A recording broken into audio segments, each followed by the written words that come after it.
নির্জন পার্কে গিয়ে লাজুকে জড়িয়ে ধরে অনুভব তার মনের কথা বলল। পুরোটা জানতে ভিডিওতে লাইক দিয়ে চ্যানেলটা সাবস্ক্রাইব করে দেখতে থাকুন। কোণে দেখা হলো সিরিয়ালের আজকের পর্বে আমরা দেখতে পাবো কলেজের হোস্টেল থেকে সোজা অনুভব লাজুকে নিয়ে একটা নির্জন পার্কে যায়। সেখানে গিয়ে লাজুর দিকে তাকিয়ে লাজুকে বলতে থাকে, অনুভব তোমাকে আমার কিছু বলার আছে, কিছু গোপন কথা, কিছু মনের কথা তোমাকে বলবো আজকে আমি। লাজু তখন বলে, কি বলছো, কি বলবে বলো, আমাকে এখানেই বা নিয়ে আসলে কেন? তখন অনুভব বলছে, তুমি বুঝতে পারছো না আমি তোমাকে কি বলতে পারি, কি বলার জন্য এখানে নিয়ে আসলাম? তুমি হোস্টেলে ফিরে যেও না লাজু, প্লিজ।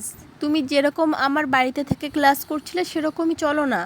তুমি হোস্টেলে থাকলে আমি তোমাকে ছেড়ে কেমন করে থাকবো বলো? তোমাকে না দেখতে পেলে আমি তো পাগল হয়ে যাব। আর তুমি হোস্টেলে থাকবে, কতটা চেনো তুমি হোস্টেলের লাইফস্টাইল সম্বন্ধে? সেখানে তোমার গার্জেন বলে কেউ নেই।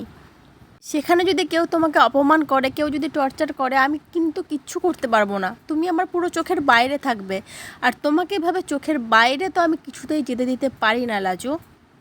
তারপর অনুভব লাজুর হাত দুটো ধরে বলে, প্লিজ লাজু চলো, বাড়ি ফিরে চলো, হোস্টেলে আর যেও না, হোস্টেলে তুমি থেকো না প্লিজ লাজু। আমার এই কথাটা তুমি রাখবে না বলো?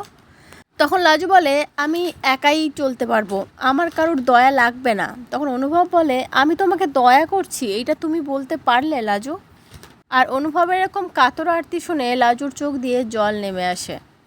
অনুভব তখন লাজুকে জড়িয়ে ধরে। লাজুর চোখের জল বুঝিয়ে দিল যে সে অনুভবকে সত্যি সত্যি কতটা ভালোবাসে, কতটা ভরসা করে। তো বন্ধুরা, কি মনে হচ্ছে, লাজু কি হোস্টেলে ফিরবে না, আবার অনুভবের বাড়িতেই গিয়ে জুটবে? আর সেখানে গেলে তো বনলতা আছে, লাজুর অনুভবের বাড়ি ফেরা নিয়ে আবার ঝামেলার সৃষ্টি হবে। সুদেবও হয়তো চলে আসতে পারে ওদিক থেকে। কি হবে লাজুর পরবর্তী জীবন?